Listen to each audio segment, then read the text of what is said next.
हरे Krishna everyone. आज के Bhagavad Gita audio session में आपका स्वागत है। आज हम भगवत गीता के दूसरे अध्याय का 20वां श्लोक पढ़ेंगे।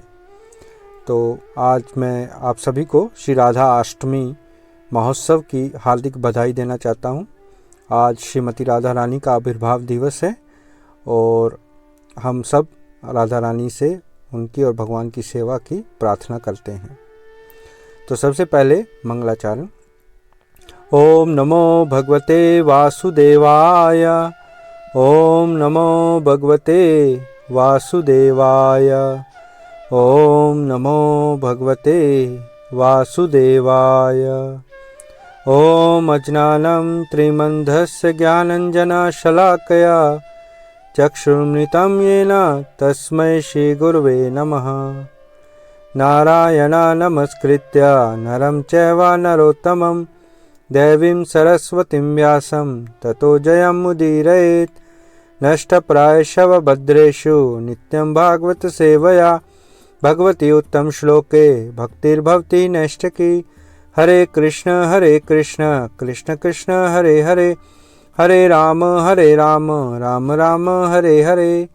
जय शिला प्रपाद की जय, शिला गुरुदेव की जय, कृष्ण बलराम की जय, श्री वृंदावन धाम की जय, श्रीमती राधा रानी की जय, नित्य गौर प्रेमानंदे। हरि हरि बोल। हरे कृष्णा।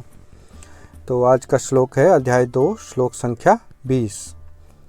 न जायते म्रियते वा कदाचिन् नायं भूत्वा भविता व न भूयः। अजो नित्यः शाश्वतो अयं पुराणो न हन्यते हन्यमाने शरीरे। भावार्थ और तात्पर्य। जगत गुरु शिला प्रपाद के द्वारा जगत गुरु शिला प्रपाद की जय। भावार्थ। आत्मा के लिए किसी भी काल में न तो जन्म है न मृत्यु। वह न तो कभी जन्मा है न जन्म लेता है और न जन्म लेगा।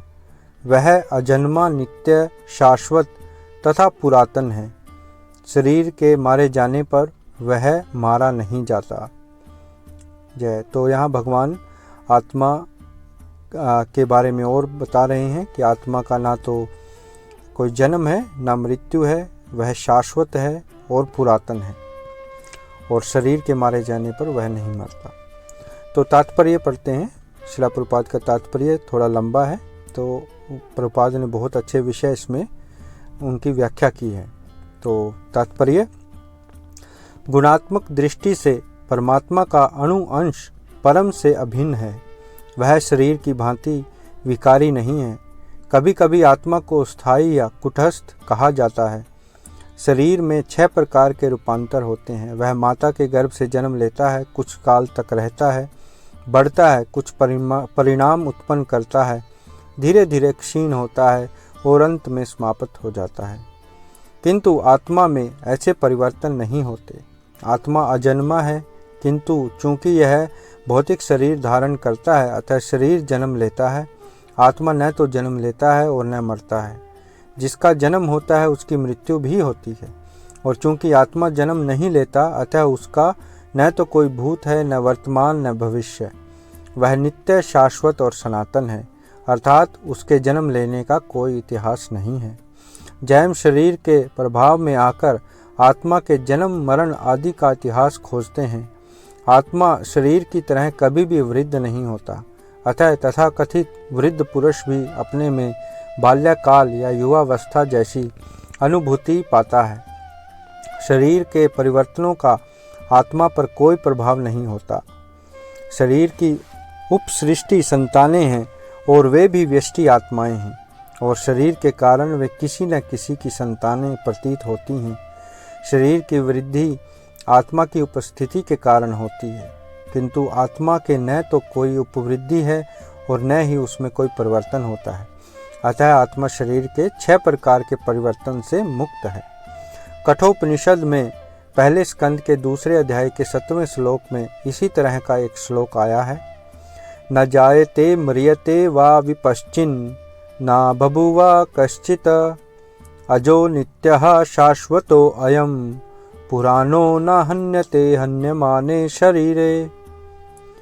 इस श्लोक का अर्थ तथा तात्पर्य भगवद गीता के श्लोक जैसा ही है, किंतु इस श्लोक में एक विशिष्ट शब्द विपश्चित का प्रयोग हुआ है। इसका अर्थ विद्वान या ज्ञानमय है। आत्मा ज्ञान से या चेतना से सदैव पूर्ण रहता है, अतः चेतना ही आत्मा का लक्षण है। यदि कोई हृदयस्थ आत्मा को नहीं खोज पाता, तब भी वह आत्मा की उपस्थिति को चेतना की उपस्थिति से जान सकता है।